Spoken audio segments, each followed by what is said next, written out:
फिर जय श्री राम।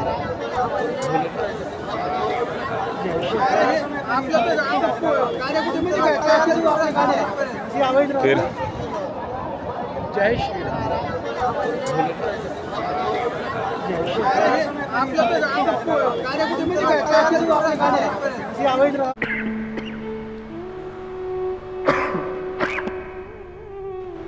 किसी ने कहा, बोले व्यास जी ऐसे तो सब अपने आप को परम सत्य मानते हैं। तब वेद व्यास जी ने बोला, मैं लक्षण बता देता हूं, ये लक्षण जिसमें होंगे वही परम सत्य है।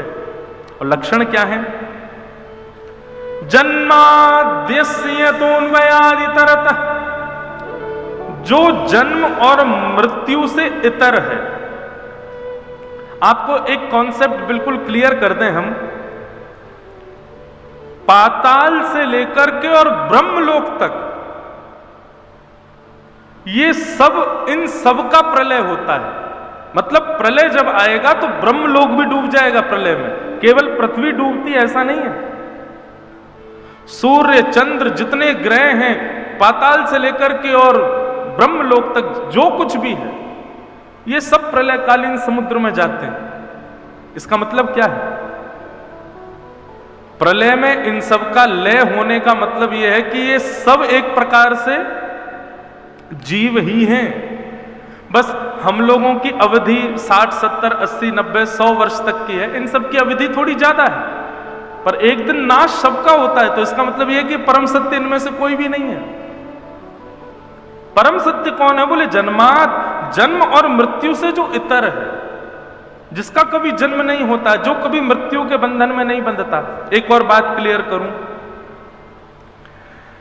एक प्रसंग कहा जाता है, मैं और भी कथाओं में कह चुका हूं, कि श्री जगन्नाथ महाप्रभु के चित्त में भगवान श्री कृष्ण का हृदय विराजमान है।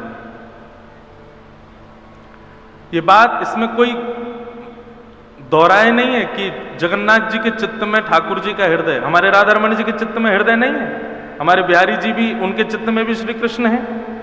ये सब कोई अलग थोड़ी है।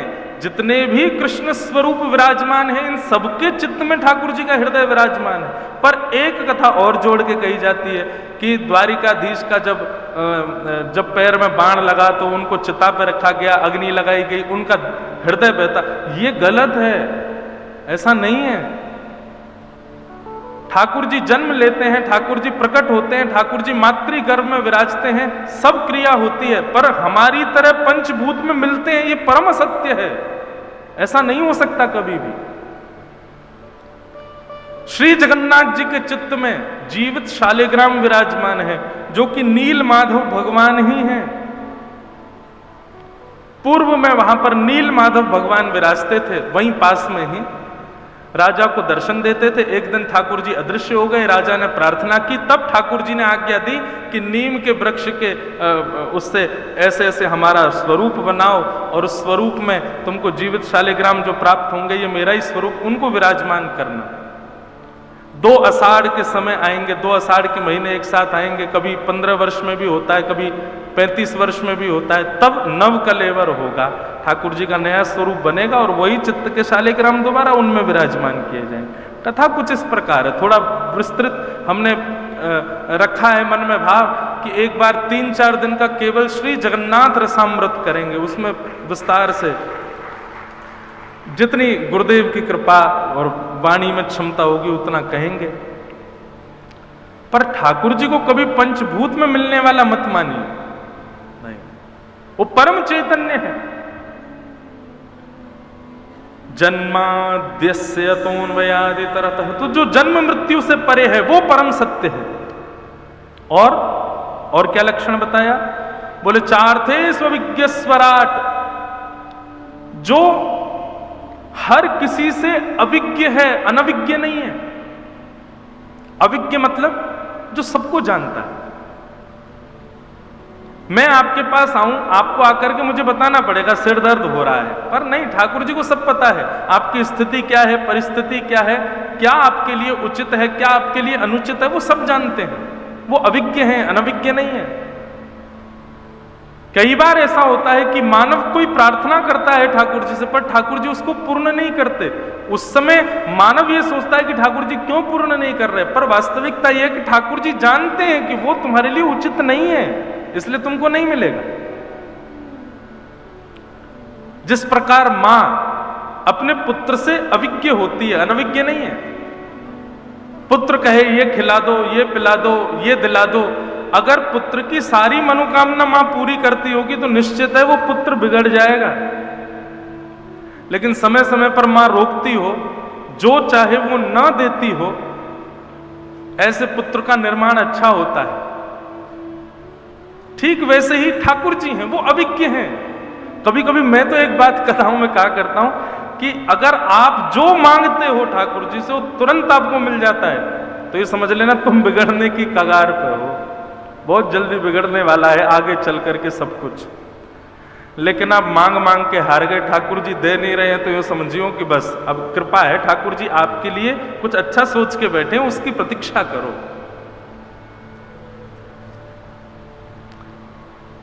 तो जो अविज्ञ हैं, अनविज्ञ नहीं है, जो सब जानते हैं किसको क्या चाहिए, किसके हृदय में क्या है, कौन कैसा है। और तीसरा लक्षण क्या है परम सत्य का, बोले स्वराट। वो अपने प्रकाश से प्रकाशित है, उनको किसी से प्रकाश लेने की आवश्यकता नहीं है। हम सब भी सूर्य चंद्र के बिना प्रकाशित नहीं हो सकते, पर ठाकुर जी को उनकी आवश्यकता नहीं है, वे फिर भी प्रकाशवान बने रहते हैं। चार्थे स्वविज्ञ स्वराट तेने ब्रह्म हृदय आदि कवि। आदि कवि ब्रह्मा को भी जो अपने हृदय से ज्ञान प्रदान कर देते हैं। मुह्यन्ति यत् सूरयः, सारे देवताओं को भी जो अपने वश में करके रखते हैं, अपने आप पर मोहित करके रखते हैं। धाम्ना स्वेन सदा निरस्तकुहकम् सत्यम परम धीमहि। ऐसे तेजो वारि मृदाम यथा विनिमयो, पृथ्वी जल तेज वायु आकाश जिनके वश में रहती है, ऐसे परम सत्य श्री कृष्ण को हम बारंबार प्रणाम करते हैं, उनको वंदन करते हैं। ऐसे परम सत्य को हम वंदन करते हैं, ये कहा गया, नाम नहीं लिया गया, परंतु ये परम सत्य की पूरी सत्ता श्री कृष्ण के अंदर विद्यमान है। ये परम सत्य की पूरी सत्ता श्री कृष्ण में दर्शित होती है। इसलिए हम तो परम सत्य श्री कृष्ण को ही मानते हैं, वे ही परम सत्य हैं। ऐसे प्रथम श्लोक में परम सत्य को वंदन किया गया। श्रीमद् भागवत के द्वितीय श्लोक में 4 बातें बताई गई, विषय, अधिकारी, संबंध और प्रयोजन। बहुत ध्यान से सुनिएगा कि धर्म प्रोजित कैतवोत्र परमो निर्मत्सराणां सतां वैद्यं वास्तवमत्र वस्तु शिवदं तापत्रयोन्मूलनम्। कि श्रीमद्भागवते महामुनिकृते किं वा परैरीश्वर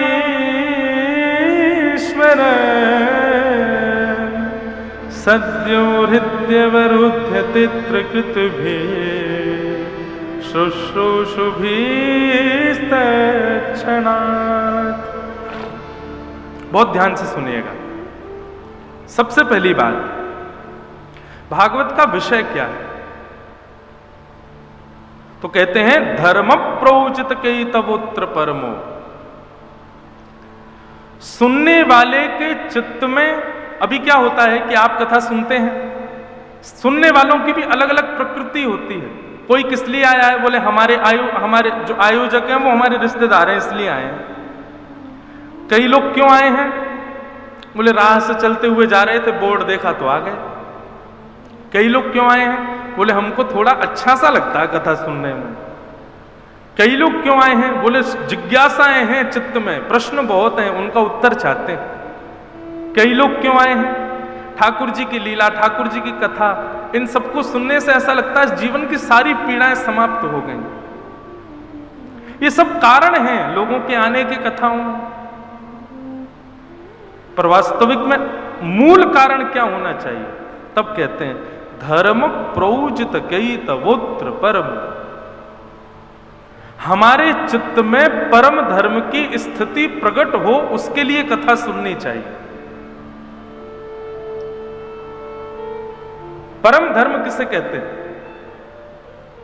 धर्म और परम धर्म।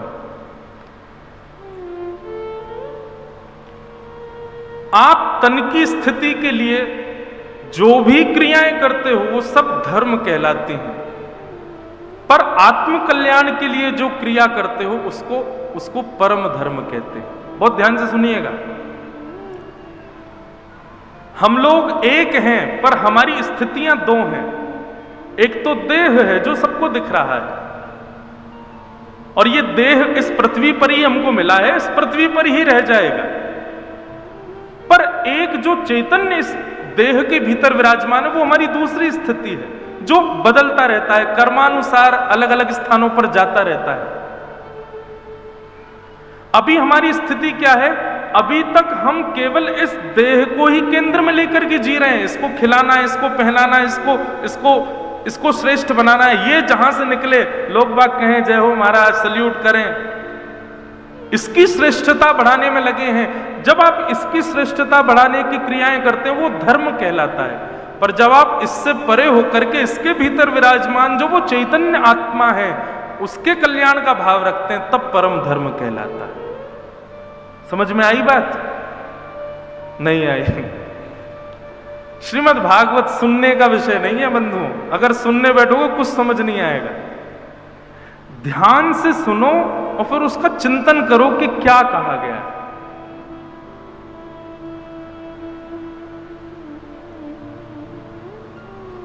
वृंदावन के, हमारे ब्रजमंडल के, भारतवर्ष के कई ऐसे संत हैं, कई ऐसे संत हैं जिनको देख करके हम चाह नहीं रहे थे लेकिन फिर भी प्रणाम कर लिया। हम जानते भी नहीं, हमको पता भी नहीं है कि कौन है क्या, पर वो हमारे सन्मुख आए तो हम चाह भी नहीं रहे थे लेकिन अपने आप हमारा तन झुक गया और हमने प्रणाम कर लिया। समझ जाना, ऐसे किसी भी व्यक्ति के सामने आप सहज ही झुक जाते हैं, निश्चित ही वो परम धर्म का अवलंबी है। वो अपने आत्म कल्याण के मार्ग पर चल रहा है। इसीलिए आपकी आत्मा ने आपको फोर्सफुली अपने आप ही उसके सामने बो डाउन कर दिया। इसको कहते हैं परम धर्म।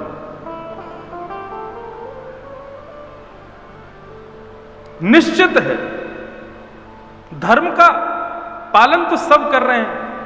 खाना है, पीना है, सोना है, नहाना है, अपने आप को एक श्रेष्ठ बनाना है, एक पदवी पर पहुंचाना है, लोक जगत में नाम पहुंचाना है, एक कीर्ति स्थापित करनी है, इतना धन कमाना है, घर बनाना है, सबका ब्याह करना है, सब कुछ व्यवस्थित करना है, ये सब धर्म कहलाता है। पर एक स्थिति ऐसी आई जब तन की चिंता छोड़ आप अपनी चित्त की चिंता में लग करके वो क्रियाएं करने लगे जिससे आप अंतर्मुखी तो हो गए, पर हाँ अब लोग जानते इतना नहीं, अब लोगों के बीच में जाते इतना नहीं, अब इतनी ज्यादा यश की चिंता नहीं, इतनी ज्यादा धन कमाने की चिंता नहीं, बस चिंता ये है कि हमारी गति सुधर जाए, हमारी गति व्यवस्थित हो जाए। स्वामी श्री हरदास जी का एक पद है। अच्छा, स्वामी जी के पद ऐसे हैं कि उनको कई बार संगीत में गाना बड़ा कठिन लगता है, पर स्वामी जी के पदों में इतने सुंदर सुंदर भाव हैं। मैं कल पढ़ रहा था, इतना सुंदर भाव हमारे पूज्य श्री स्वामी श्री हरदास जी महाराज कह रहे हैं।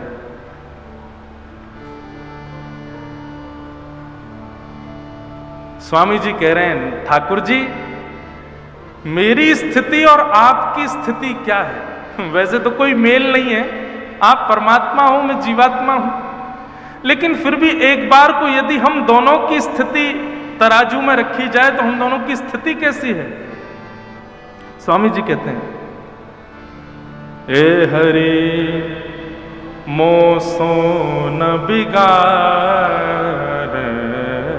को, ए हरि मोसो बिगारन को। तो सोन सवारन को, हे हरि मोसो बिगाड़न को। स्वामी जी कहते हैं ठाकुर जी मेरी स्थिति और आपकी स्थिति ऐसी है कि मेरे जैसा तो कोई बिगाड़ने वाला नहीं है और आपसे जैसा कोई संवारने वाला नहीं। जीवात्मा की और ठाकुर जी की स्थिति ऐसी है कि हम बिगाड़ने में पीछे नहीं हटते हैं, अपने जीवन को बिगाड़ देते हैं, अपनी स्थिति को बिगाड़ देते हैं। पूर्व के ना जाने कितने कृत्य, कितने पाप ऐसे किए होते हैं, ऐसी ऐसी क्रियाएं बिगाड़ बिगाड़ करके करते हैं, जानते हुए भी कई बार करते हैं कि हमें पता है कि ये पाप है, हम जानते हैं कि ये क्रिया गलत है, हम फिर भी करते हैं।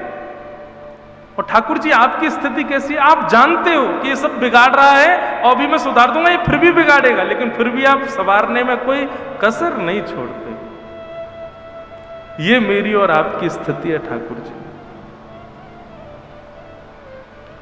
कौन धो जीते कौन धो हारे,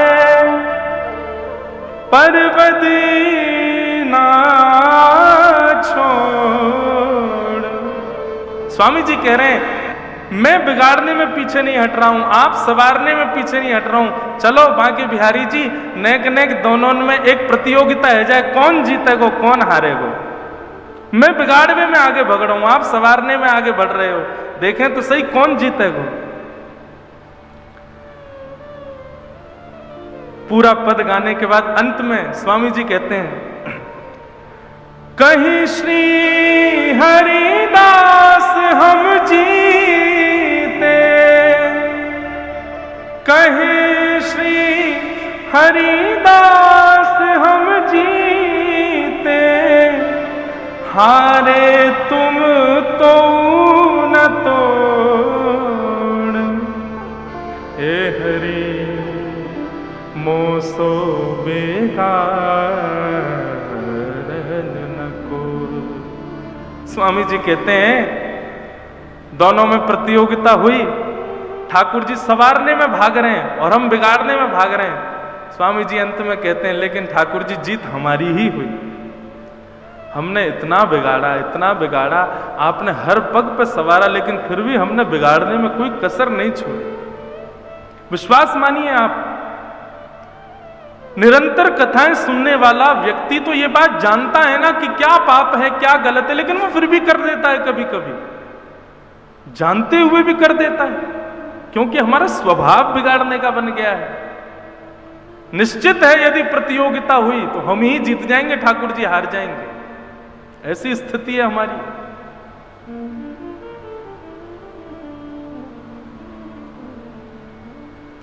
तो श्रीमद् भागवत सुनने के पीछे उद्देश्य क्या रखिए?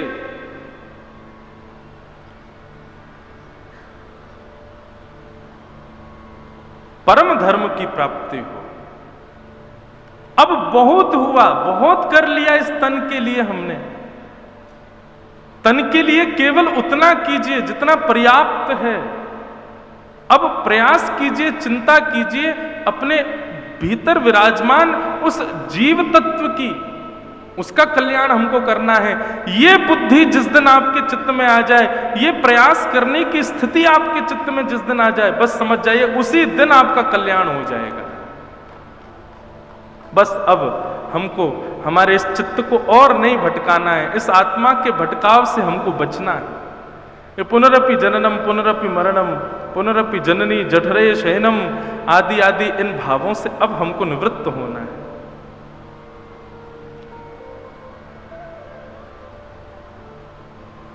कुंज भवन प्राप्त हो, श्री जी की मधुर लीलाएं, मधुर सेवा का सौभाग्य मिले, बस और कोई इच्छा नहीं है अब हमारी। तो भागवत का विषय क्या है कि धर्म प्रोचित कई तवोत्र परमो निर्मत्सराणाम सता। परम धर्म की स्थिति प्राप्त हो, यह भागवत का विषय है। दूसरी बात, भागवत का अधिकारी कौन है? किसको सुनने का, किसको कहने का अधिकार है श्रीमद् भागवत की कथा? सुनने का अधिकार तो उसको है जिस पे बहुत सारा पैसा है, बनाओ पंडाल, खूब खर्चा करो, सुन लो कथा। और कहने का अधिकार उसको है जिस पे थोड़ा ठीक ठाक स्वरूप हो, बढ़िया तिलक फोटा लगावे, कपड़े वपड़े पहन ले, बढ़िया पटका डाल ले, इत्र वित्र छिड़क ले, थोड़ा बोलना जानता हो, बढ़िया गाना जानता हो, कथा सुना दे। नहीं, श्रोता और वक्ता दोनों के प्रति ये भाव कभी मत रखिए। भागवत का मूल अधिकारी कौन है? तब यहां कहते हैं निर्मत्सराणाम सताम, जिसके चित्त में मात्सर्य दोष नहीं है वही भागवत का अधिकारी है। मात्सर्य दोष क्या है? अन्यत्र किसी का सुख हमसे देखा ना जाए, अन्यत्र किसी की उपलब्धि से हम विचलित हो जाएं, ऐसी यदि चित्तवृत्ति है तो आप ना तो कथा कहने के अधिकारी हैं ना सुनने के अधिकारी हैं। और माफ कीजिएगा, आज के युग में व्यक्ति व्यसन मुक्त हो सकता है, व्यक्ति क्रोध मुक्त हो सकता है, व्यक्ति मोह काम लोभ मुक्त हो सकता है, लेकिन व्यक्ति इस दोष से मुक्त नहीं है। अधिकांश लोगों में यह दोष दिखता है कि वो दूसरे की उपलब्धि देख नहीं पाते, किसी की श्रेष्ठता से उनको प्रसन्नता नहीं होती। और यही दोष है जिसकी वजह से भगवत प्राप्ति में बाधा आती है। भागवत का अधिकारी वो नहीं बन पाता। मैं तो कथाओं में कहा करता हूं कि भाई 7 दिन कथा सुनो, नियम से सुनो, बैठ करके सुनो, एक एक शब्द सुनो, और जैसे जैसे नियम बताए गए वैसे सुनो। और 7 दिन कथा सुनने के बाद में उस व्यक्ति से मिलने जाओ जिस व्यक्ति से कभी ईर्ष्या होती थी, और उस व्यक्ति को देख करके अब की बार ईर्ष्या ना होकर के वो प्रिय लगने लग जाए, तब समझना आप भागवत के अधिकारी हो गए। अब भागवत का अधिकार आपको प्राप्त हुआ है। निर्मत्सराणाम सताम, मात्सर्य दोष से जो रहित है, ऐसे व्यक्ति को भागवत का अधिकारी बताया गया है। निर्मत्सराणाम सताम, विषय हो गया, अधिकारी हो गया। अब संबंध, भागवत से संबंध क्या है? तो वैद्यम वास्तवमत्र वस्तु शिवदम, श्रीमद् भागवत से संबंध ये जैसे श्री हरिराम व्यास जी का। हरिराम व्यास जी जब वृंदावन रहने लगे, कोई कहता है व्यास जी आपको अपने परिवार की याद नहीं आती? तो हरिराम व्यास जी ऐसी वृक्षों से लिपट जाते और लिपट करके कहते, वृंदावन के रूख हमारे मात पिता गुरु बंधु, ये वृंदावन के जितने भी लता गुल्म पत्र आदि हैं, यही सब ही मेरे परिवार है, इनके अतिरिक्त मेरा परिवार कोई नहीं। श्रीमद् भागवत श्रवण के पश्चात क्या होगा? वैष्णवों में ही आपको अपना परिवार दिखने लग जाए, वैष्णव ही आपको अपने लगने लगे। अभी स्थिति क्या होती है? बहुत धनवान व्यक्ति है तो हमारा इच्छा होती है इससे हमारा कोई संबंध हो। कोई बहुत सुंदर व्यक्ति है, बहुत नामी व्यक्ति है, बहुत प्रभावशाली व्यक्ति है, तो हमारा मन होता है कि इसके साथ हम रहें, हमारा इससे संबंध हो, किसी भी प्रकार से हम दोनों का कोई संबंध प्रस्तुत किया जाए।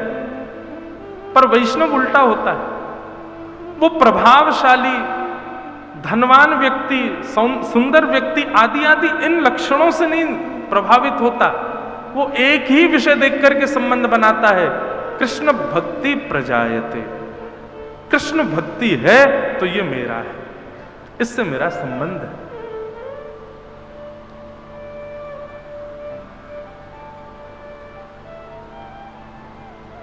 अरे मानव की क्या बात करें, ठाकुर जी भी इसी भाव को देख करके संबंध बनाते हैं। भक्ति का लक्षण यदि है तो ठाकुर जी आपको अपना पिता भी बना लें, गुरु भी बना लें, भाई भी बना लें, सखा भी बना लें। ये लक्षण जब ठाकुर जी में हो सकता है तो हम में क्यों नहीं हो सकता?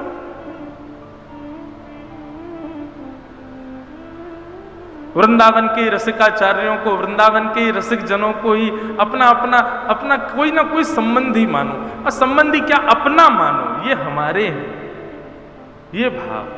ये भाव प्रस्तुत होने लग जाए, तब समझो आप भागवत के अधिकारी बन चुके हो। वैद्यम वास्तव मत्र वस्तु शिवदम, कल्याण करने वाले लोगों के साथ में संबंध बनाने की भावना प्रस्तुत होना, यह भागवत का संबंध का प्रयोजन है।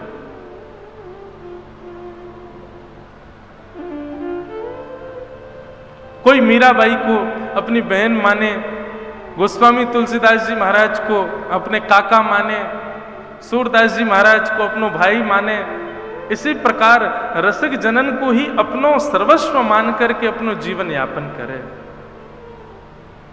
हाँ, एक बात और, कई लोग ऐसे होते हैं वो रसिकाचार्यों से संबंध बना लेते हैं, लेकिन फिर उसका ढिंडोरा और पीटते हैं। मीराबाई तो हमारी बहन है, तुलसीदास जी तो हमारे पिताजी हैं, सूरदास जी तो हमारे भैया हैं। ऐसा प्रस्तुतिकरण भी नहीं करना है, उसको बहुत गाना भी नहीं है। ठाकुर जी से भी जो संबंध है उसका भी ज्यादा प्रस्तुतिकरण नहीं करना है। ठाकुर जी तो हमारे भैया हैं, ठाकुर जी तो हमारे ये हैं।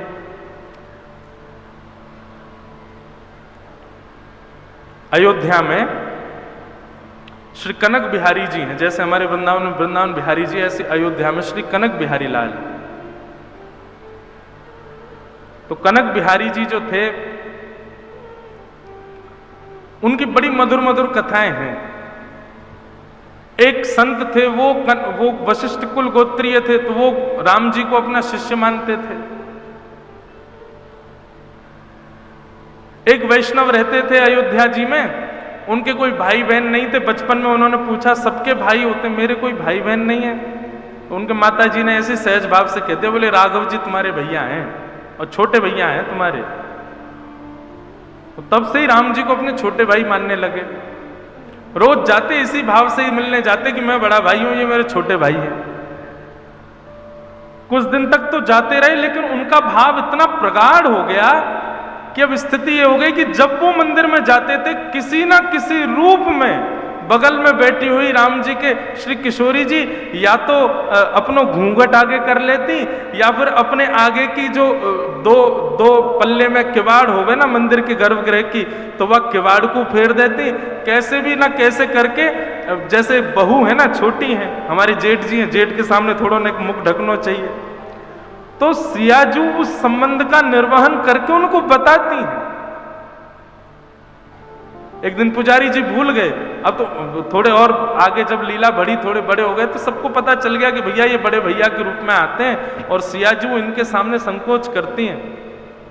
तो अपने आप ही पुजारी जी आधा गेट बंद कर देते थे, सिया जी छुप गई। तो वो दूर से ही कोने से खड़े होते, राम जी को आशीर्वाद दे, तो भैया ठीक रहो, सब आनंद रहो, तुम्हारा सब मंगल हो, कह के चले जाते। एक दिन पुजारी जी भूल गए, तो सीता जी ने स्वयं ही किवाड़ बंद कर दी। वो हमारे जेठ जी आए हैं। अच्छा, एक बात और बताएं, मानव संबंध निभाना नहीं जानता, हमारे ठाकुर जी संबंध निभाना जानते हैं। आप बनाओ तो सही, निभावे की जिम्मेवारी उन पर ही छोड़ दी हो, वो निभावेंगे। आप बस संबंध बना लो, और संबंध बना करके बस ये प्रस्तुत कर देना प्रमाणित रूप से कि हाँ ठाकुर जी ये संबंध हमारा है आपसे, और वो प्रतीक्षा करना प्रमाणित ठाकुर जी करेंगे उसको। और ये बात बिल्कुल सत्य है, ठाकुर जी प्रमाणित करते हैं। अनेक लीलाएं हैं, अनेक कथाएं हैं। कहीं गुरु रूप में, दक्षिण भारत में हमारे गुरु परंपरा में, श्री रामानुज गुरु परंपरा में हमारे रामानुजाचार्य जी के ठाकुर जी से 4 संबंध हैं, पिता, पुत्र, गुरु और शिष्य। ठाकुर जी उनको अपना पिता भी मानते हैं, रामानुजाचार्य जी को। ठाकुर जी उनको अपना गुरु भी मानते हैं, ठाकुर जी उनको अपना पिता भी मानते हैं, ठाकुर जी अपना पुत्र भी मानते हैं। 4 संबंधों में विद्यमान। तो दक्षिण में एक ठाकुर जी का स्थान था संपत कुमार भगवान, अभी भी है संपत कुमार भगवान। तो संपत कुमार भगवान जो थे, कोई मुगल शासन के समय पर कोई मुगल गया और मुगल जाकर के जैसे ही मंदिरों में जाते थे तोड़ फोड़ मचाने के लिए, तो मुगल जैसे ही वहां गया, संपत कुमार भगवान को मुगल की छोटी सी कन्या ने जैसे ही देखा, उसको लगा ये बहुत बढ़िया गुड्डा है, मेरे लिए ले चलो। राजा तो मुगल तो अपने समय में कुछ भी करते थे। और बेटी की प्रसन्नता के लिए संपत कुमार भगवान को मंदिर से निकाल करके वो दिल्ली ले आए और बेटी अपने पास रखती, ये मेरा गुड्डा है, उसी को नहलाती खिलाती पिलाती उसी के संग रहती। वो तो साक्षात ठाकुर जी हैं। एक दिन रात्रि में रामानुजाचार्य जी शयन कर रहे थे, संपत कुमार भगवान स्वप्न में प्रकट हो गए। प्रकट होकर बोले तुम आराम फरमा रहे हो, आनंद कर रहे हो, और यहाँ पे हमको ये मुगल लोग ले आए हैं गुड्डा समझ करके, इनकी बेटी हमारे संग में ऐसे खेलती है जैसे गुड्डा गुड़िया का खेल। ठाकुर जी रामानुजाचार्य जी बोले भगवान आज्ञा करो, क्या करें? बोले आज्ञा क्या करें, जल्दी आओ, हमको लेके जाओ यहां से। तो रामानुजाचार्य जी अपने हजारों शिष्यों के साथ दिल्ली आए और दिल्ली में उस बादशाह के दरबार में जाकर के स्वामी श्री रामानुजाचार्य जी ने निवेदन किया, हमारे ठाकुर जी को तुम्हारी बेटी गुड्डा मान करके अपने संग ले आई है। हमारे ठाकुर जी हैं, वो कोई गुड्डा गुड़िया नहीं है, उनको हमको वापस कर दो। और जो मुगल राजा था वो कहने लगा, बोले कि मैं कैसे मानूं वो तुम्हारे ठाकुर जी हैं। और भाई तुम लोगों के यहाँ तो ऐसा भाव है ना कि ठाकुर जी किसी से ज्यादा रीझ जाए तो उसके पास चले भी जाते हैं, खा भी लेते हैं, पी भी लेते हैं, आनंद करते हैं। यदि तुम्हारे ठाकुर जी हैं तो तुम यहीं खड़े खड़े बुला दो, वो अपने आप कमरे से निकल के आ जाएं। यदि वो आ जाएंगे तो तुम ले जाना, और यदि वो नहीं आए तो चुपचाप यहाँ से चले जाना। ठाकुर जी को वो जो भी हैं वो यहीं रहेंगे, मेरी बेटी खेलती है उनके साथ। रामानुजाचार्य जी वहीं बैठ गए, नेत्र बंद करके ध्यान किया संपत कुमार भगवान का और कहा, हम हजारों किलोमीटर पैदल चल करके दिल्ली तक आ गए हैं, अब आप कृपा करो, आप कक्ष से निकल करके बाहर आ जाओ, अपनी प्रभुता प्रस्थापित करो, चलो हमारे साथ। नेत्र बंद करके प्रार्थना की तो ठाकुर जी उनके चित्त में आकर के कहने लगे, बोले ये कलयुग है और कलयुग में मैं अर्चक के अधीन होता हूं। अर्चक चाहेगा तो सोऊंगा, अर्चक चाहेगा तो उठूंगा, अर्चक खिलाएगा तो खाऊंगा, अर्चक नहलाएगा तो नहाऊंगा। मैं अपने योग बल से कुछ नहीं करता हूं, मैं अर्चक के अधीन होता हूं। आप ही कक्ष में आइए, मुझको लेकर के जाइए। और जब ठाकुर जी इतना प्रवचन सुनाने लगे तो रामानुजाचार्य जी को गुस्सा आ गया ठाकुर जी पे। बोले हम इतने 1000 किलोमीटर पैदल चल के आ गए, वैसे आपको कुछ भी करना हो तो उसमें कोई विधान नहीं आपका है, बलि के यहाँ जाके 2 पग से 3 लोग नाप लेते हैं, खुद के मन में आ जाए तो कुछ भी करोगे, लेकिन हम कह रहे हैं तो अब आप यहाँ पे आकर के, मैं तो अर्चक के अधीन हूं, वो चाहेगा तो ही चलूंगा, वही चाहेगा तो ही करूंगा, बैठे रहो यहीं पे, हम जा रहे हैं वापस यहाँ से। ठाकुर जी पर जब थोड़ा क्रोध किया तो ठाकुर जी को ऐसा भाव आया कि ये मेरे पिता हैं और मैं इनका पुत्र हूं, और उसी भाव से देखते ही देखते बादशाह के सामने अपने आप संपत कुमार भगवान की प्रतिमा चल करके आई मूर्ति, और कमरा से बाहर आकर के श्री रामानुजाचार्य जी की गोद में आकर के विराजमान हो गए। रामानुजाचार्य जी ठाकुर जी को हृदय से लगाए, बादशाह भी नतमस्तक हो गया, और रामानुजाचार्य जी ठाकुर जी को लेकर के आए, पुनः मंदिर में स्थापित किया, उनका प्राण प्रतिष्ठा हुई। प्राण प्रतिष्ठा महोत्सव के बाद देखा तो वो राजा बादशाह जो था वो अपनी सेना और अपनी पुत्री के साथ द्वार पर खड़ा था। रामानुजाचार्य जी बोले आप क्यों आए हैं? बोले महाराज मेरे जीवन में मेरी सबसे बड़ी प्रसन्नता केवल मेरी बेटी की प्रसन्नता, और जब से आपके ठाकुर जी चले गए मेरी बेटी बहुत रोती है, आप कृपा करो भगवान, मेरी पुत्री को एक बार उनका दर्शन करा दो। रामानुजाचार्य जी उस बालिका को दूर मंदिर के दूर से ही, जैसे ही गर्भगृह में बैठे संपत कुमार भगवान को दिखाया, ठाकुर जी के मुख पर मुकुट देख करके, शंख चक्र गदा पद्म चतुर्भुज रूप में ठाकुर जी का दर्शन करके, उस बादशाह की जो पुत्री थी उसने वहीं प्राण त्याग दिए ठाकुर जी को देखते देखते। रामानुजाचार्य जी के चित्त में भाव आया, बोले कि ये ठाकुर जी को नहीं, ठाकुर जी इसको स्वीकार कर चुके। और तभी उन्होंने टर्की अम्बा, वो टर्की का था राजा, तो आज भी दक्षिण में मां को अम्बा बोलते हैं, अम्बा बोलते हैं, तो टर्की अम्बा करके छोटा सा विग्रह ठाकुर जी के बगल में स्थापित किया उस बादशाह की पुत्री का।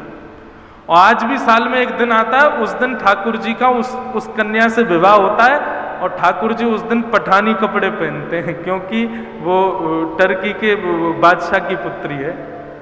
मैं दर्शन तो नहीं किए लेकिन मैंने कथा सुनी। तो मैं क्या कहना चाहता हूं, आप संबंध बनाओ, निभाने की जिम्मेवारी ठाकुर जी पे छोड़ो, वो निभाएंगे और ये निश्चित निभाएंगे। ठाकुर जी बड़े दयालु, ठाकुर जी बड़े कृपालु।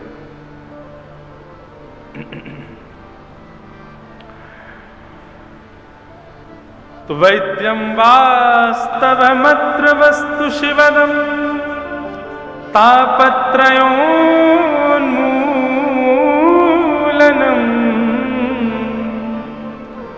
श्रीमद्भागवते महामुनिकृते किंबा परैरीश्वर सद्यो हृद्यवरुध्यतित्रकृतभे शुश्रूषुभिस्तत्क्षणात्। ऐसे श्रीमद् भागवत का आश्रय लेकर के विषय, अधिकारी, संबंध और चौथा भाव था प्रयोजन।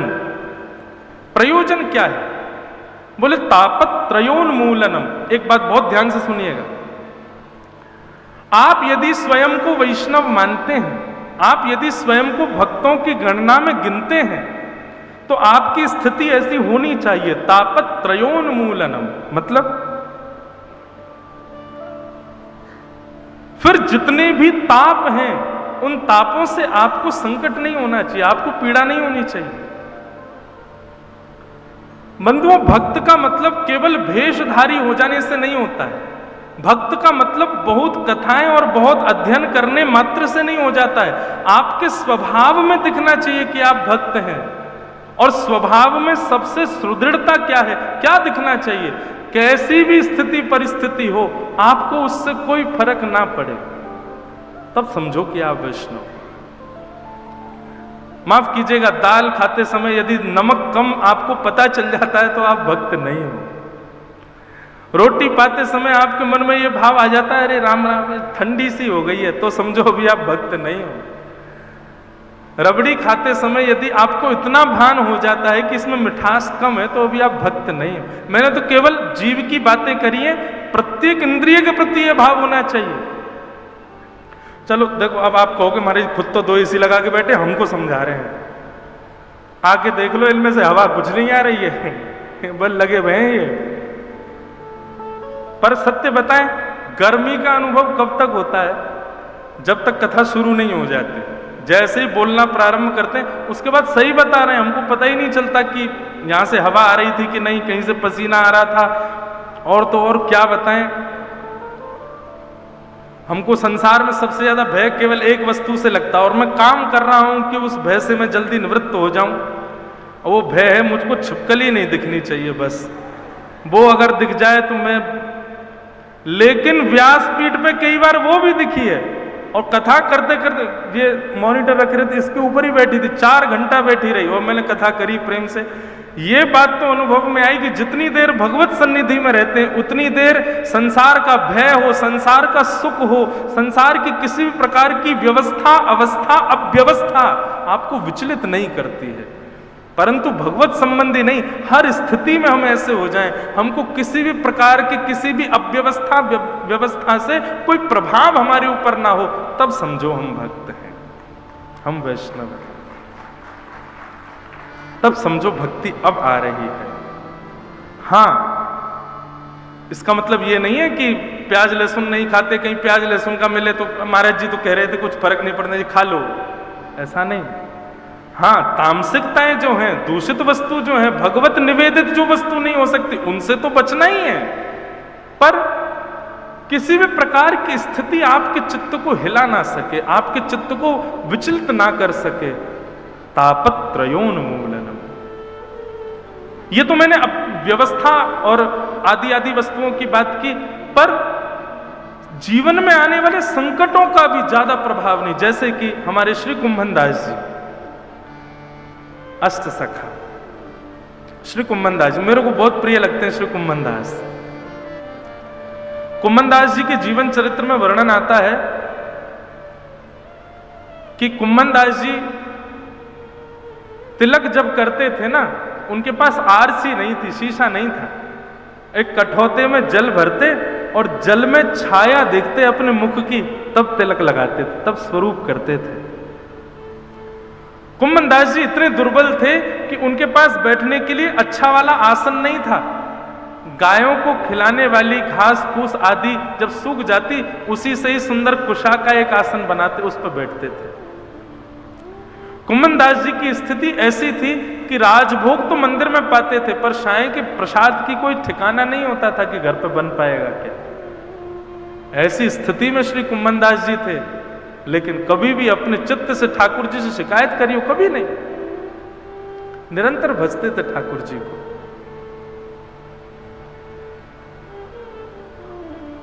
वर्णन आता है कि श्री कुम्मनदास जी के आज भी खेत है गोवर्धन के पास में। तो श्री कुम्मनदास जी जब अपने खेत में खेती करते थे, तो कुम्मनदास जी तो आगे हल लेकर के चलते थे और पीछे पीछे हमारे श्री गिरधर गोपाल जी हाथ में बीज लेकर के बोते हुए चलते, उछालते हुए चलते कुम्मनदास जी के साथ में। वो खेत आज भी है गोवर्धन में, जहां ठाकुर जी अपने हाथ से बुवाई करवाते थे। और ये कोई 5000 वर्ष द्वापर पहले की बात नहीं है, इसी कलिकाल में, आज से 450-500 वर्ष पहले, जब श्रीनाथ जी गोवर्धन में विराजते थे, तब की घटना है। कुम्मनदास जी हल जोतते थे और ठाकुर जी पीछे पीछे बीज लेकर के उनके साथ में खेती करवाते थे, कुम्मनदास जी के साथ।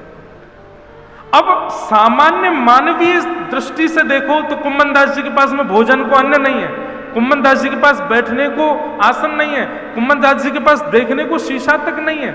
लेकिन भक्त दृष्टि से देखो तो पूरे जगत का जगत नियंता, जगदाधार उनके साथ खड़ा है। कई लोग इस बात की भूल कर बैठते हैं, बहुत धनवान व्यक्ति को देख करके कहते हैं इस पे भगवान की बड़ी कृपा है। गलत कहते हो आप, नहीं है कृपा।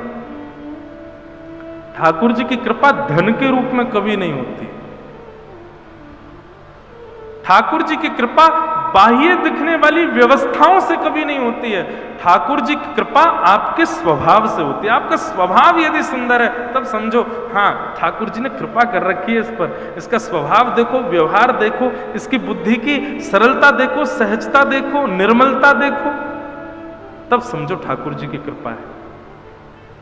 लोग धनवान हो गए, लोग ऐश्वर्यवान हो गए, लोग सब प्रकार सर्वगुण संपन्न हो गए और कहते हैं ये ठाकुर जी की कृपा है। ये ठाकुर जी की कृपा नहीं है। कुम्मनदास जी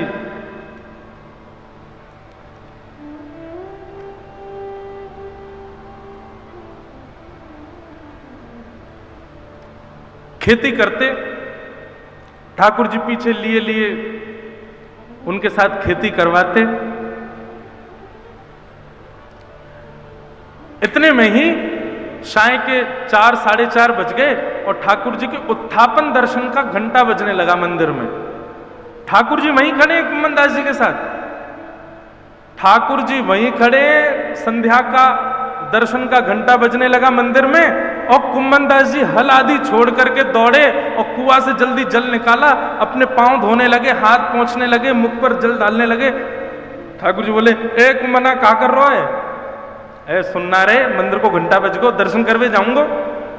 ए बाबड़े, मैं तो तेरे संग खड़ा हूं, मैं तेरे पीछे ही खड़ा हूं, मंदिर काहे को भाग रहा हूं? फिर देख कैसो बाबड़ो, मैं संग ही बैठा हूं, संग ही खा रहा हूं, संग ही सब लीला कर रहा हूं, फिर वो मंदिर भाग रहा है। कुम्मनदास जी बोले, ठाकुर जी ये मेरे ऊपर कृपा है कि आज आप मेरे साथ खड़े हैं, मेरे साथ खाते हैं, मेरे साथ लीलाएं करते हैं, परंतु इस स्थिति में मुझे पहुंचाया तो मंदिर नहीं है ना। उस मंदिर का त्याग मैं नहीं कर सकता। जिस स्थिति, जिस मंदिर ने आपको इस योग्य मुझे बनाया, पहले आप नहीं आते थे तब आप मुझे वहीं मिलते थे, पहले जब आप मेरे साथ नहीं रहते थे तब मैं आपको वहीं देखता था, और आज आप मुझे मिल गए तो मैं उस स्थान का त्याग क्यों कर दूं? और दूसरी बात, यहां आप मेरे प्रेम के बल से आते हैं प्रभु, आज आ रहे हैं कल आएंगे इसकी कोई गारंटी नहीं है। पर मंदिर में तो आप आचार्य के आचार्यत्व से प्रतिष्ठित होकर के बैठे, वहां से आप कहीं नहीं जाओगे, इसलिए मंदिर का त्याग मैं कभी नहीं कर सकता। ठाकुर जी संग खड़े तब भी कुंभन दास जी मंदिर भागते कि मैं मंदिर में दर्शन करूंगा। वही श्याम सुंदर जो अभी अभी हल चलवा करके आए हैं, उन्हीं के सामने जाते, किसी में प्रचार नहीं करते कि देखो मेरे संग अभी हल जुतवा के आयो, मेरे संग अभी खेत जुतवा के आयो, ऐसा नहीं कहते। जाते सीधे उसी भाव से दर्शन करते जैसे मानो 4-5 दिन बाद या 4-5 महीने बाद किसी वैष्णव को दर्शन हुआ। दोनों भुजाएं उठा लेते, नेत्रों से आंसू गिरने लग जाते, एक खंभ की टेक लेकर के वहीं खड़े खड़े पद सुनाते ठाकुर जी को गा के। कुंभन दास जी गाते हैं, बहुत सुंदर भाव।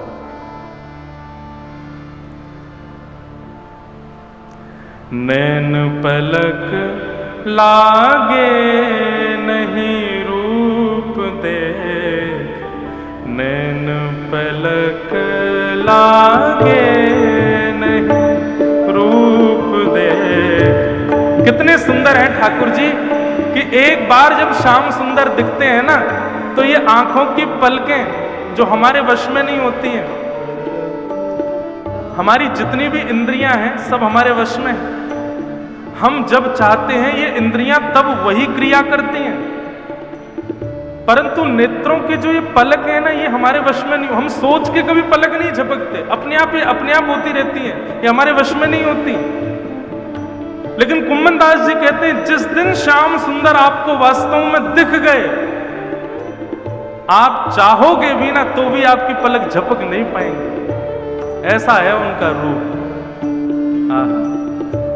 नैन पलक लागे नहीं रूप देख, नैन पलक लागे नहीं। गोवर्धन के अंग अंग प्रीति, गोवर्धन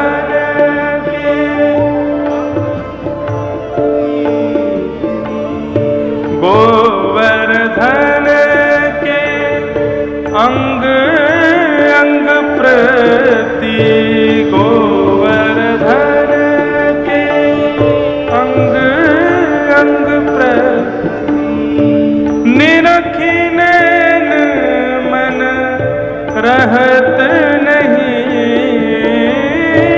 निरख नैन मन रहत नहीं। नैना पलक लागे नहीं रूप देख, नैन पलक लागे नैन पलक लागे नहीं रूप देख, नैन पलक लागे।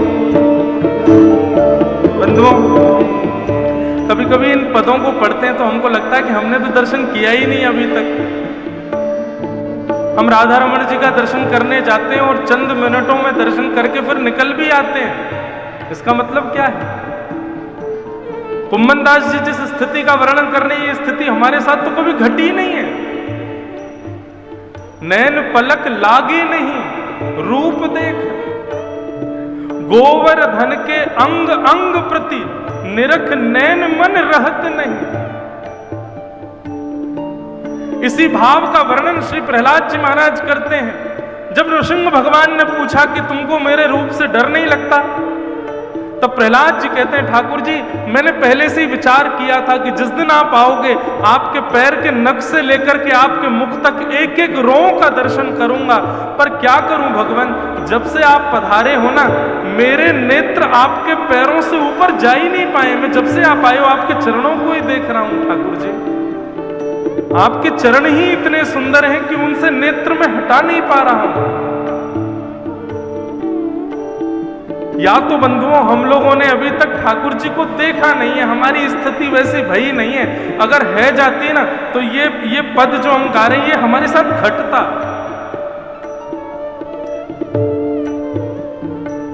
कुंभन दास जी कहते हैं काहरी कहो कछु कहत न आवे, काहरी कहो कछु काहरी कहो कछु कहत न आवे, काहरी कहो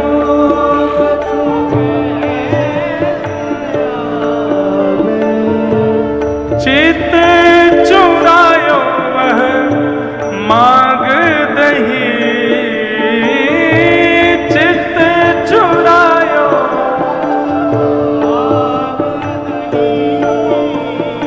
हे चित चुरायो वह मांग दही, चित चुरायो वह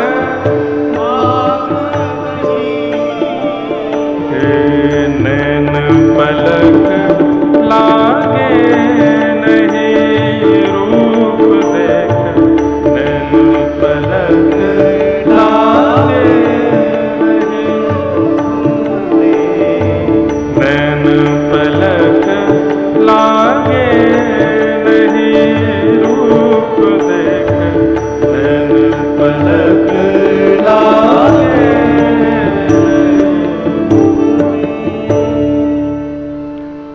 कुंभन दास दरस कर, कुंभन दास प्रभु के मिलवे की, सुंदर बात सबसों कही। 5 मिनट पहले ही जो क्रीड़ा करके आए हैं ठाकुर जी, उन्हीं ठाकुर जी का वही श्रृंगार है, वही स्वरूप है, वैसे ही सब कुछ है। वही ठाकुर जी जब जाकर के गर्भगृह में विराज गए तो श्री कुंभन दास जी बिल्कुल ऐसे हो जाते हैं जैसे बिल्कुल अभी अभी देखा हो, और देख करके अपनी स्थिति को कहते हैं कि क्या कहूं, किससे कहूं अपने हृदय की वेदना। इतने प्यारे हैं श्याम सुंदर, इन्होंने चित्त मेरा हरण कर लिया।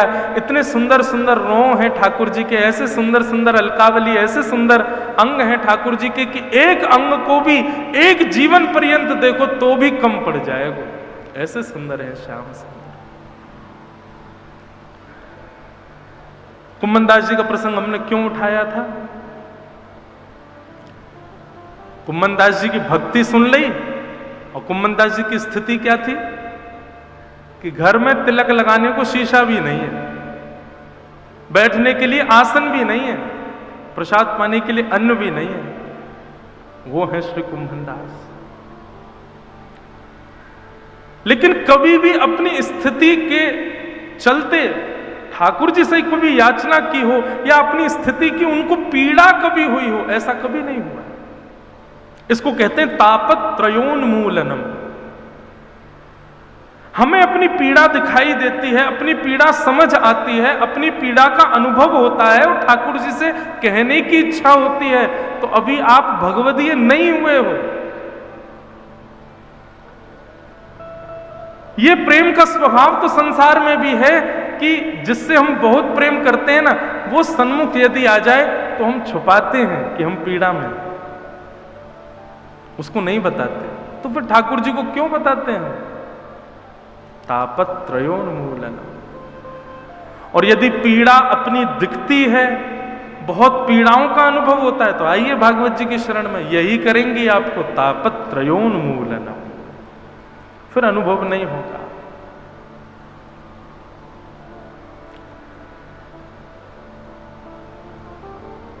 यह भागवत का चौथा लक्षण है, प्रयोजनम तापत्रयोन्मूलनम।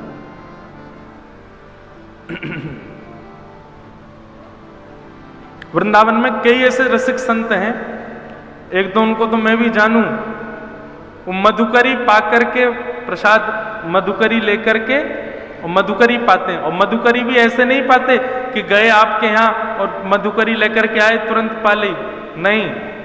हमारे घर के बगल में, बिल्कुल बगल में ही है भागवत निवास, वहां के कई संत बताओ क्या करें, मधुकरी लेकर के जाएंगे और फिर ब्रज की रज में गड्ढो करेंगे और जितनी मधुकरी लेके आए सब्जी अलग करके रोटी इनको वहां में गड्ढे में गाड़ देंगे भीतर ब्रज की रज में ही, और फिर नाम जप करेंगे। जब नाम जपते जपते जपते नेक भूख तेज है जाए, तब वही रज को हटाए के वहां में तो रोटी निकाल के वाकू झाड़ के वाकू पाले।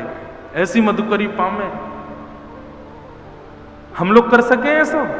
नहीं कर सके, क्योंकि हमको स्थिति, अवस्था, व्यवस्था सब समझ आती है, पर वैष्णव को इन सब से कोई फर्क नहीं पड़ता।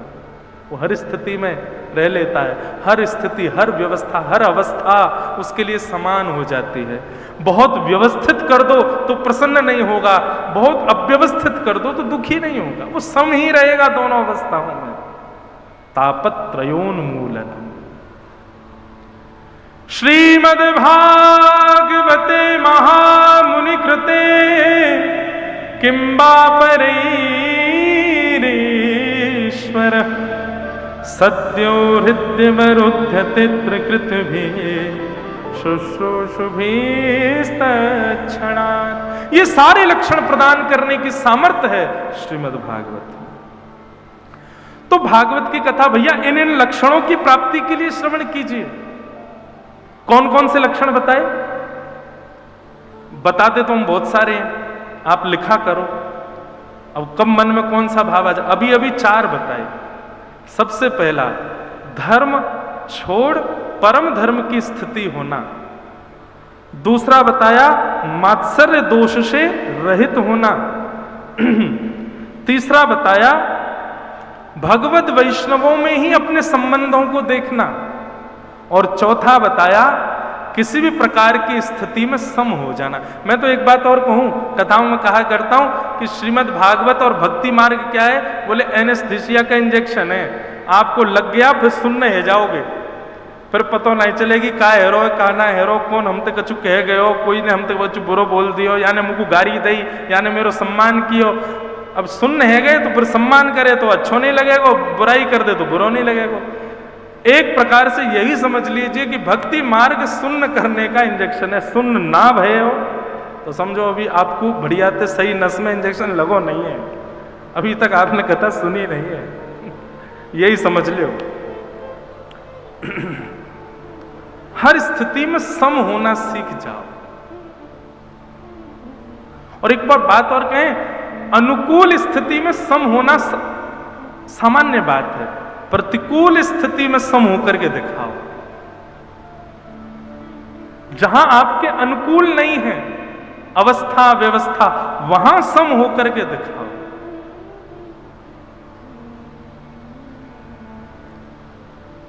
भक्ति बड़ी कठिन है, जिसको हम बड़ी आसानी से कर रहे हैं और दिखा रहे हैं कि देखो हम भक्त हैं, बहुत कठिन। इस प्रकार श्रीमद् भागवत का मंगलाचरण गाया गया। 2 श्लोक हुए, अब तीसरा श्लोक। निगम कल्प तरोर्गलितम फलम सुखमुखादमृत द्रव संयुतम पिबत भागवतम रसमालयम मुहुर्हो रसिका भुवि भावुकाः। निगम कल्प तरोर्गलितम फलम सुखमुखादमृत द्रव संयुतम। वेद रूपी कल्प वृक्ष का पका हुआ फल है श्रीमद् भागवत। वक्ता को चाहिए सुख मुखाद अमृत द्रव संयुतम। वक्ता को चाहिए इस व्यासपीठ पर सुख बनकर के बैठे, तोता बनकर के बैठे। अब ये तीसरा श्लोक जो है ये वक्ताओं के लिए। वक्ता को चाहिए कि जब व्यासपीठ पर बैठे तो अपने अंदर ये भावना लाए, जैसी भावना एक सुख की होती है, जैसी भावना एक तोते की होती है। तोते का स्वभाव कैसा होता है, सुख का स्वभाव कैसा होता है? वो वृक्ष में सबसे मीठे फल को ही चखता है, सुख का ही स्वभाव होता है। सुख ने जिस फल पर मुख लगा दिया, निश्चित है 110% है कि वो फल मीठा ही होगा। आजकल तो नहीं मिलते, हमें तो अभी तक बहुत दिनों से ऐसा मिला ही नहीं कोई फल। हाँ, सांसारी फल नहीं मिला, भागवत फल तो मिला है जो सुखदेव जी का उच्छिष्ट है, पर सांसारी फल जैसे आम हो, अमरूद हो, सेब हो, ऐसा कोई फल अभी बहुत दिनों से नहीं मिला जिसमें सुखदेव जी का मुख लगा हो। पहले होते थे, हमारे नाना जी, दादा दादी सब लोग लाते थे, बोले आए खा ले लाला जे मीठो होएगो। मैंने काय को जामे तोता ने मुख लगाए रखो, वह खाए देखो तो मीठो ही होतो। आप लोगों ने भी खाए होंगे बचपन में, अब तो नहीं मिलते। सुख मुखाद। तो तोते का स्वभाव क्या होता है, वो वृक्ष में सबसे मीठे फल को खोजेगा, उसमें मुख लगाएगा, स्वयं भी रस लेगा, और जब मुख निकाल करके बाहर आएगा तो फल से निकलने वाले टपकने वाले रस जब पृथ्वी पर गिर जाते हैं, कई छोटे छोटे कीड़े मकोड़े भी उस रस को ले लेते हैं। उस फल को तोड़ के कोई ले जाता है, जाकर के खाता है, परिवार में बांटता है, जिसको देता है उन सबको भी रस मिल जाता है। ऐसा ही स्वभाव वक्ता का होना चाहिए। श्रीमद् भागवत रूपी जो ये वृक्ष है, इस वृक्ष में कई सारे फल लगे हैं। ऐश्वर्य रूपी फल भी लगा है, प्रतिष्ठा रूपी फल भी लगा है, दक्षिणा रूपी फल भी लगा है, बहुत सारे भक्त पीछे लगेंगे ये फल भी लगा है, फॉलोअर्स रूपी फल भी लगा है। पर वक्ता को चाहिए वो सुख बन करके जाए और केवल श्रीमद् भागवत रूपी इस मीठे फल में ही मुख लगाए, स्वयं को रस लेवे, स्वयं को रस देवे, और फिर वह रस लेकर के सामने बैठे जितने श्रोता हैं उन सबको भी रस उन्मुक्त कर देवे। ये सुख का लक्षण होता है।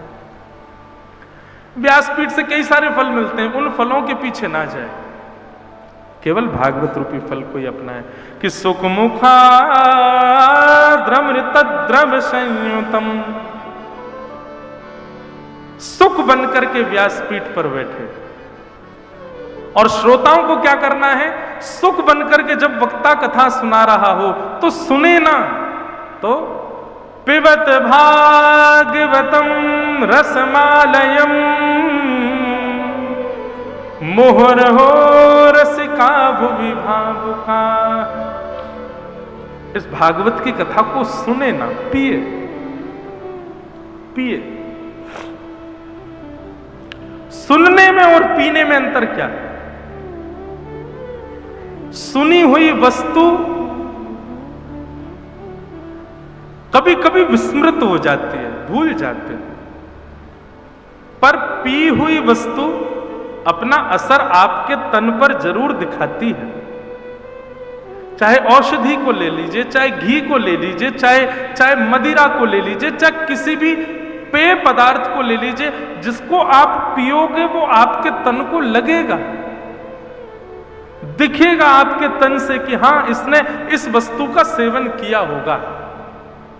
ठीक वैसे ही श्रीमद् भागवत का पान करो, ताकि पान करने के बाद आपके अंग अंग से वो दिखे कि हां ये भागवत का श्रोता है, इसने भागवत को पिया है। आपके तन से दिखे, आपके नेत्रों से दिखे, आपके व्यवहार स्वभाव वाणी में दिखे कि हां ये भागवत का श्रोता है। इसलिए पिबत भागवतम रसमालयम। गोविंद गोविंद गाइए रे, भजो राधे गोपाल कृष्ण गाइए।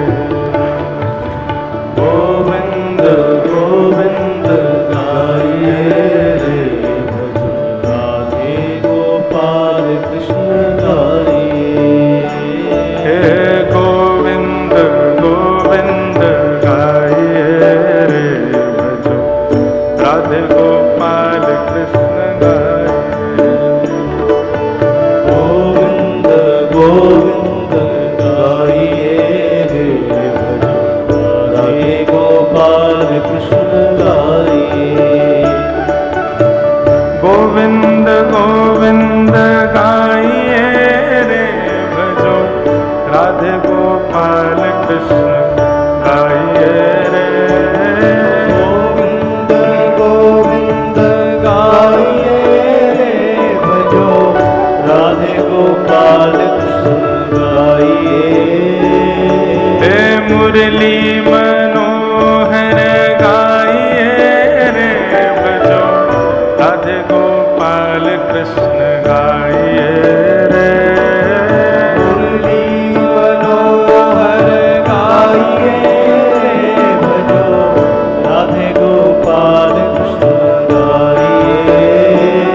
हे गोविंद गोविंद गाइए रे, भजो राधे गोपाल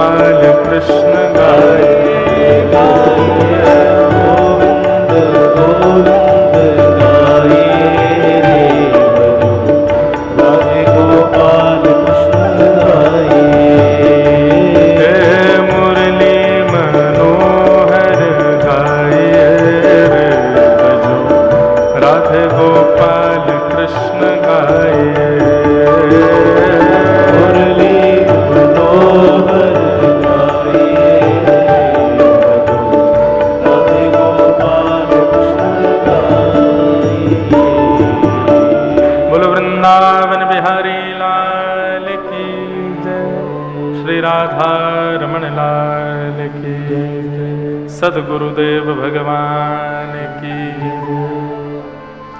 परम सौभाग्य है आज। वैसे तो मध्याह्न राजभोग संग ही पाके आए हैं दोनों, पर कथा में व्यास मंच पर जब बैठे हैं उस समय गुरुदेव का आगमन और गुरुदेव के दर्शन प्राप्त हो जाएं तो निश्चित समझो कि ठाकुर जी ही पधारे हैं, साक्षात लाल जी ही पधारे हैं।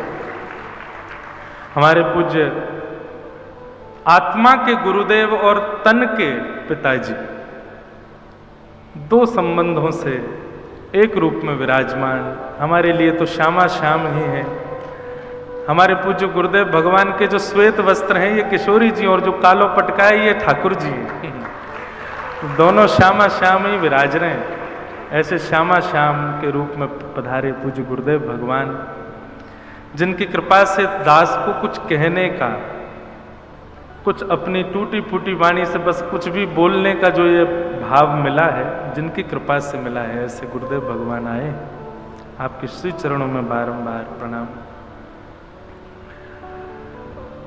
यह भी एक संयोग वृंदावन का है कि यहाँ नित्य दर्शन होते हैं, यहाँ नित्य संत महापुरुष आते रहते हैं। और हमारे लिए तो इतने सौभाग्य की बात, हम कोई संत के दर्शन ना भी करवे जाएं तो हमारे घर में ही ऐसे संत घूम रहे हैं, वही दिख जाए तो हमें लगे कि बस है कि कल्याण। सुबह उठते ही दर्शन है जाए, रात को सोवे जाएं तो दर्शन करके चले जाएं।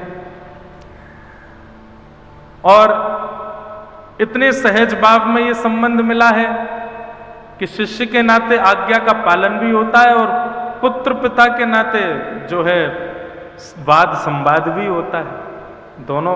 क्योंकि केवल गुरु का संबंध एक जगह हो तो वहां तो संकोच होता है कि हम गुरु जी से कैसे बोले, पर संकोचवश कई कई जगह रुक जाते हैं, लेकिन कई जगह पुत्र होने के नाते अपना भाव भी रख देते हैं। तो दोनों भावों से जो संबंध निर्वहन होता है, बड़ी कृपा है। हम तो कभी कभी कथा में मैं कहता हूं कि ठाकुर जी ने कितनी कृपा करी।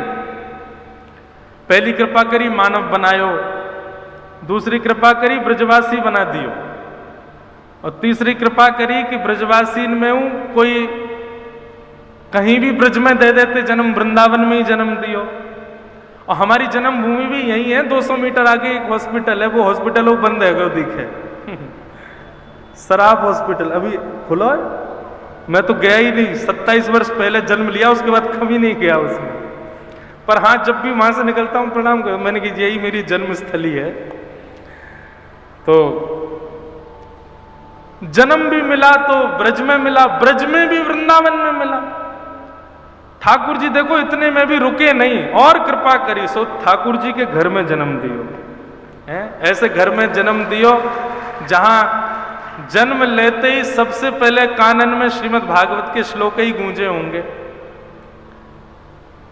ठाकुर जी इतने में भी रुक जाते कि भाई ठीक है, बहुत कर दी कृपा, अब रुक जाओ। नहीं माने, नहीं है फिर भी नेक बड़ो भयो सो व्यासपीठ दे दे, बोले अब मेरी कथा तू भी गा। इतने सब अनुग्रह करवे के बाद भी ठाकुर जी माने नहीं और कृपा कर दी, बोले नहीं अब मेरी सेवा और कर। तो गिरधर लाल जी आ गए, वो सेवा भी करा रहे। बड़े कृपालु हैं भैया ठाकुर जी, सब पे अनुग्रह करें, सब पे कृपा करें। बस ठाकुर जी से प्रार्थना है ये अनुग्रह, ये कृपा सदैव बनाए रखें। वैसे तो निर्गुण भक्त जो होता है ना, वो इस कृपा की भी कामना नहीं करता ठाकुर जी से। वो क्रम जब आएगा ना, सात्विक, रजोगुणी, सात्विक, निर्गुणी आदि भक्तों के, तब उस क्रम का मैं विस्तार करूंगा। वो मुक्ति की भी कामना नहीं, हम भी नहीं करते मुक्ति कामना। हम तो एक बात कथा में कहते हैं कि अगर ठाकुर जी मुक्ति देंगे भी ना तो वैकुंठ जाएंगे, ये तो निश्चित है कि वैकुंठ तो मिलेगा। कथा इतनी गा रहे हैं तो इतनी तो कृपा कर ही देंगे, ठाकुर जी वैकुंठ बुलाएंगे। पर वैकुंठ बुला के हम ठाकुर जी से कहेंगे ठाकुर जी हमको ऐसे ही वैकुंठ में बैठवे के काजे मत बुलाओ। ठाकुर जी ने कहा करेगा, बोले आपको कथा सुनाऊंगा आपकी, और ठाकुर जी को बैठा के उन्हीं की कथा पर ठाकुर जी को सुनाएंगे।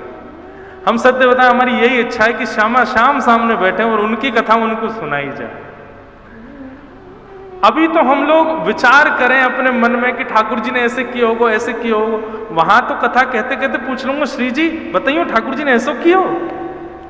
ठाकुर जी से पूछ रहे हैं, बताइए श्री जी ऐसा कर रहे हैं, कितना आनंद आवेगा। और फिर जब कथा पूरी हो जाएगी ना, सो श्री जी और ठाकुर जी आएंगे, हाँ भैया कथा पूरी हो गई, तो हम कहेंगे लाओ दक्षिणा दो।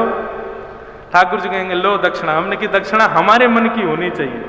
क्या बोले, फिर से वृंदावन भेज दो, फिर से ब्रज में भेज दो, और फिर से हमको ठाकुर जी को ही पुत्र बनाए दो, फिर से व्यास बना दो, फिर से लाल जी की सेवा दे दो, फिर से वृंदावन दे दो, ये दक्षिणा दो।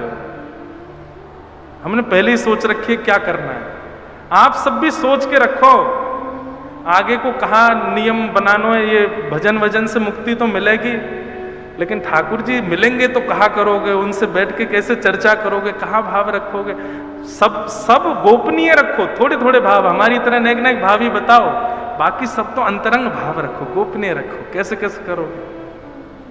7 दिन कथा होगी, हमारे यजमान ठाकुर जी बनेंगे, कितना आनंद आवेगा।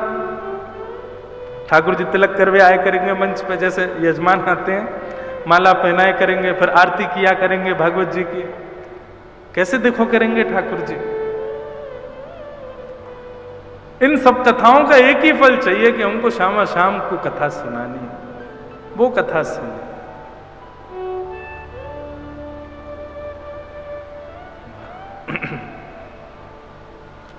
एक विनय पत्रिका का एक पद है गोस्वामी तुलसीदास जी का, इतना सुंदर पद है।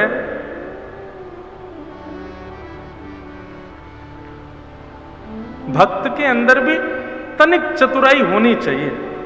जैसे हमारी चतुराई की हम दक्षिणा वृंदावन मांगेंगे, ऐसी चतुराई ठाकुर जी से भक्ति मांगवे की हो तो अच्छा है। श्री गोस्वामी तुलसीदास जी महाराज विनय पत्रिका में ठाकुर जी से एक भाव कह रहे हैं।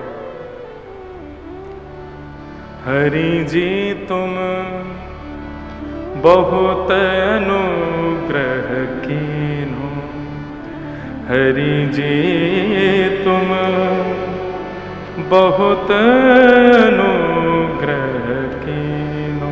गाओ, हरि जी तुम बहुत अनुग्रह कीन्हो, हरि जी तुम बहुत अनुग्रह कीन्हो, हरि जी बहुत अनुग्रह कीन्हो। जब तक पद मिल नहीं जाए दोहराते रहो, हरि जी तुम बहुत अनुग्रह। अच्छा एक और बात है, जब तक मिलेगा नहीं, जब तक मैं ढूंढता रहूंगा, और जैसे ही प्रसंग से आगे बढ़ूंगा सुई निकल आवे वो। कितनी बार कथाओं में ऐसा होता है। हरि जी तुम बहुत अनुग्रह कीन्हो, हरि जी तुम बहुत अनुग्रह कीन्हो, प्रभु जी तुम बहुत अनुग्रह कीन्हो, प्रभु जी बहुत अनुग्रह कीन्हो, हरि जी तुम बहुत अनुग्रह कीन्हो, हरि जी तुम बहुत अनुग्रह कीन्हो। अब तुम मिले कोई नहीं, जन कहाँ गए हो।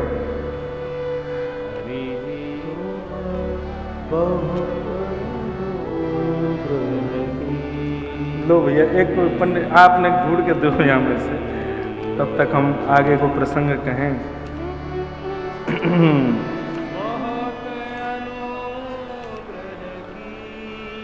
हरि तुम बहुत अनुग्रह कीन्हो, हरि जी तुम बहुत अनुग्रह। गोस्वामी तुलसीदास जी महाराज कह रहे हैं, ठाकुर जी आपने मुझ पर बहुत बड़ा अनुग्रह किया है, आपने मुझ पर बहुत बड़ी कृपा की है, लेकिन ये कृपा आपने अपने मन से करी है, मेरे मन से नहीं करी है। मैं भी कछु चाहूं नाथ आपसे, और वो जो चाह रहे हैं ना, इतना सुंदर पद है। कभी ठाकुर जी से अभी मिल जाएगा तो गाएंगे आगे। तो हम तो यही भाव रखते हैं, ठाकुर जी आपने इतना अनुग्रह किया है, इतने सब कृपाएं करी हैं, बस एक कृपा और कर दी, और एक बार हमसे कथा सुन लो यजमान बन के, और दक्षिणा में वृंदावन दे दी।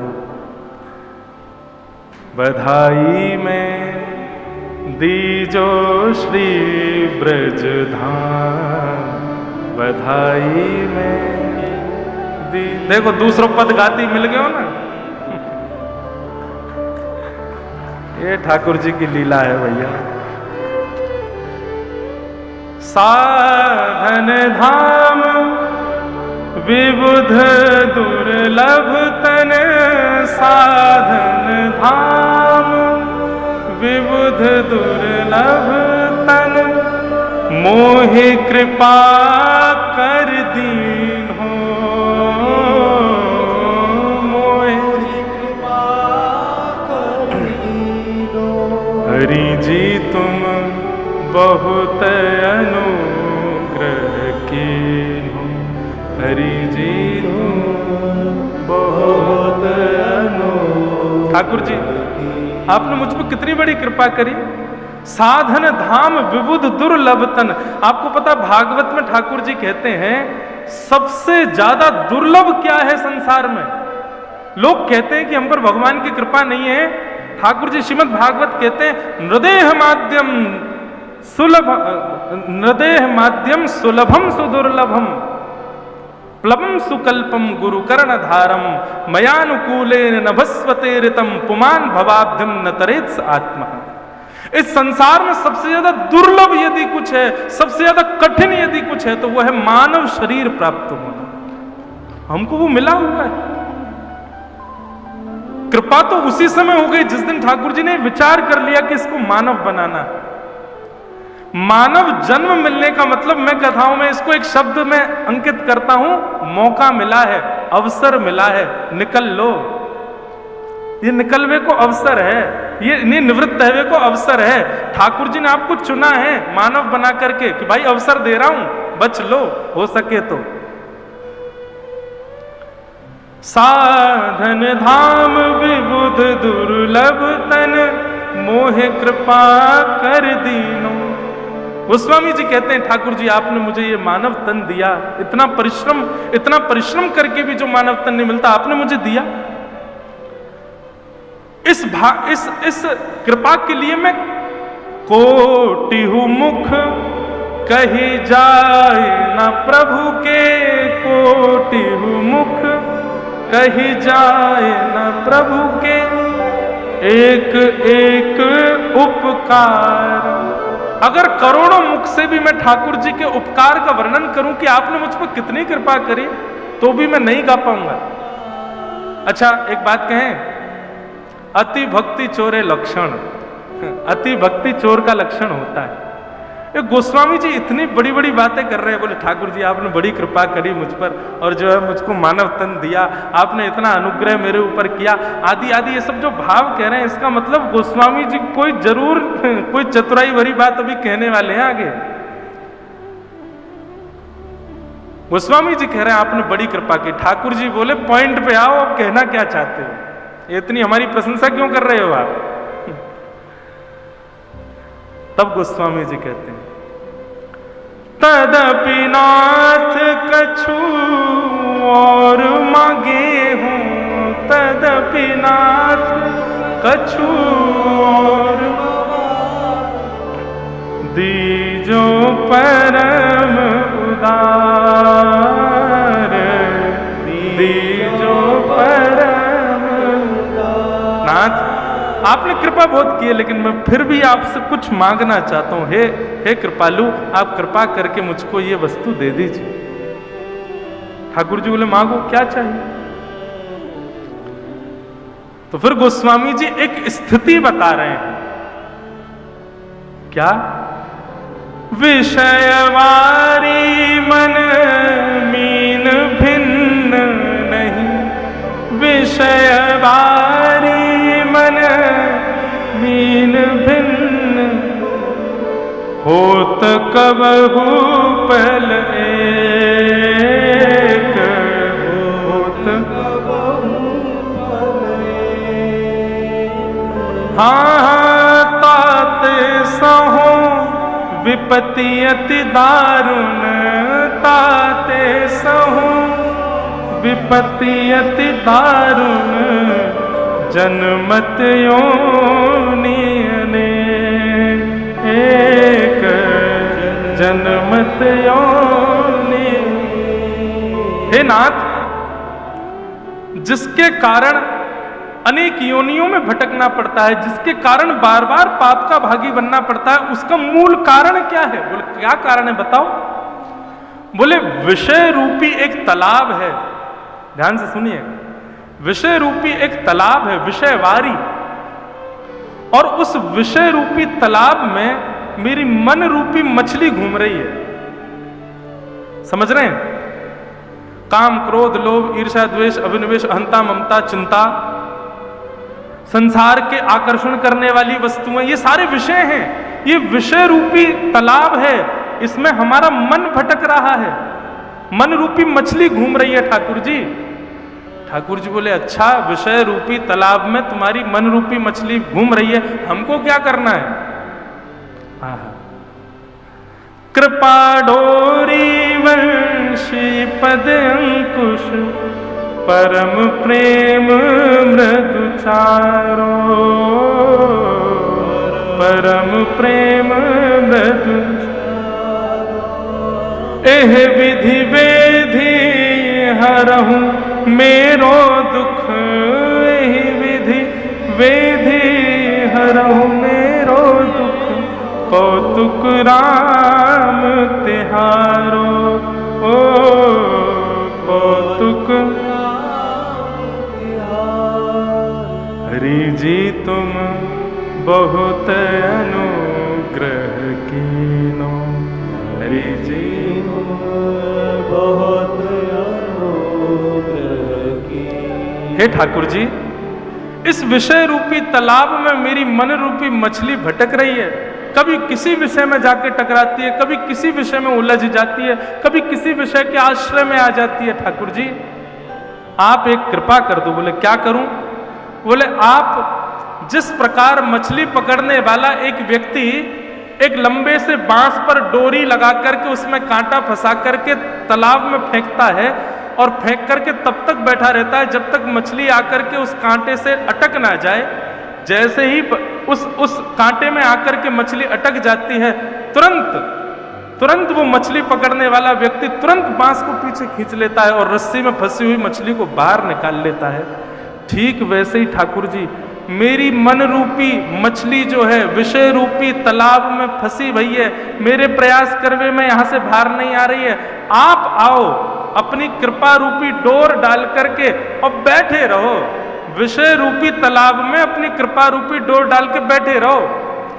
ये नहीं कह रहे गोस्वामी जी कि मैं आकर के उससे टकरा जाऊंगा। बोले आप बैठे रहो, विषयों में घूमता घूमता गलती से किसी दिन आके जब मैं टकरा जाऊं सोई मुझे खींच करके वहां से निकाल लेना। ये कृपा मुझ पर कर दो ठाकुर जी। तुलसीदास यही जीव मोह रज, तुलसीदास यही जीव मोह रज, जही बांध्यो सोई छोड़े, जही बांध्यो सोई छोड़े। हरि जी तुम बहुत अनुग्रह कीनो, हरि जी तुम बहुत अनुग्रह कीनो। ऐसी चतुराई अच्छी है, भक्त के अंदर ऐसी चतुराई आवे अच्छा है।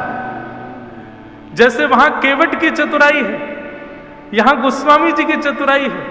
और व्यासपीठ से हमारी भी चतुराई की कथा कराएंगे। दक्षिणा जब देवे की बारी आवेगी वृंदावन मांग लेंगे ठाकुर जी से।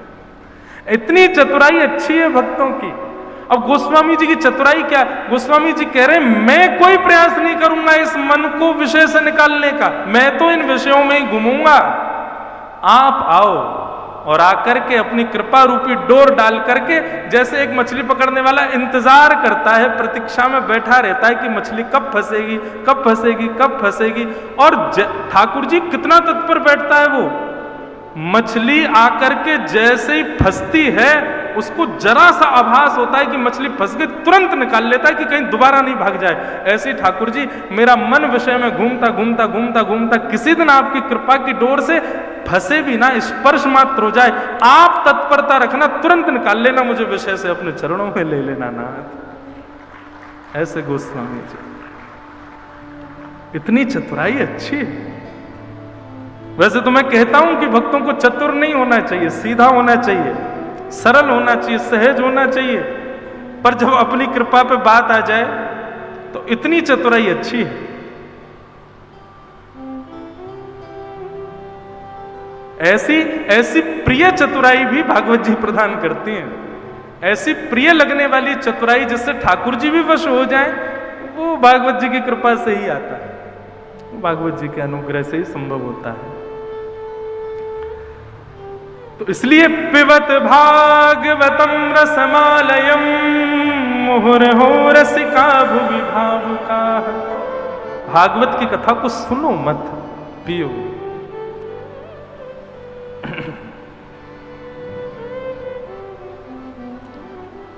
बहुत सुंदर एक भाव है, मुझे बड़ा बढ़िया लगता है। कोई पीवे कोई पीवे कोई पीवे संत सुजान नाम रस मीठा रे, नाम रस मीठा रे, नाम रस मीठा रे, नाम रस मीठा। हमने कल भी एक बात कही थी, आप वृंदावन में चैतन्य महाप्रभु को देखो कैसे हैं, ऊर्ध्वबाहु ही है। और छोड़ो भैया हमारे ब्रज के अधिष्ठात्री श्यामा जी को देखो, वो भी ऐसे ही हैं ऊर्ध्वबाहु में। जब किशोरी जी ने तो हम क्यों ऐसे बैठे? अरे जब कीर्तन हो, बढ़िया सुंदर मधुर संकीर्तन हो, तो ऊर्ध्वबाहु है जाओ। कोई पीवे कोई पीवे कोई पीवे कोई पीवे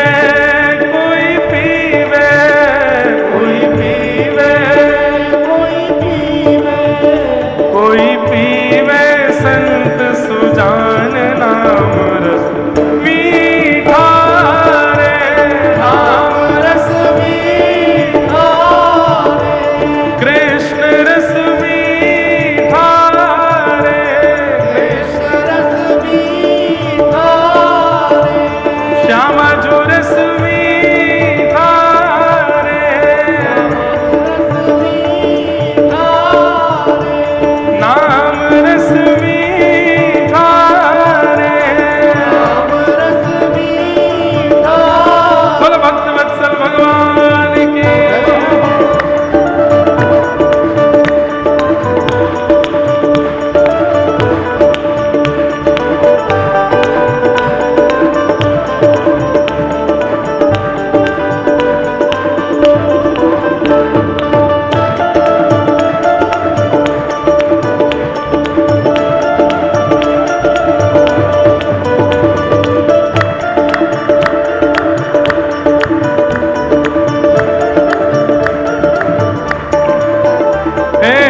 राजवंश की रानी पी गई एक बूंद इस रस का भैया रे, एक बूंद इस रस का भैया रे, एक बूंद इस रस का। आधी रात महल तज चल दी, रहा न मनवा बस का भैया रे, रहा न मनवा बस का भैया रे, गिरधर की दीवानी मीरा, गिरधर की दीवानी मीरा, गिरधर की दीवानी मीरा, ओ ध्यान छूटा यश का भैया रे,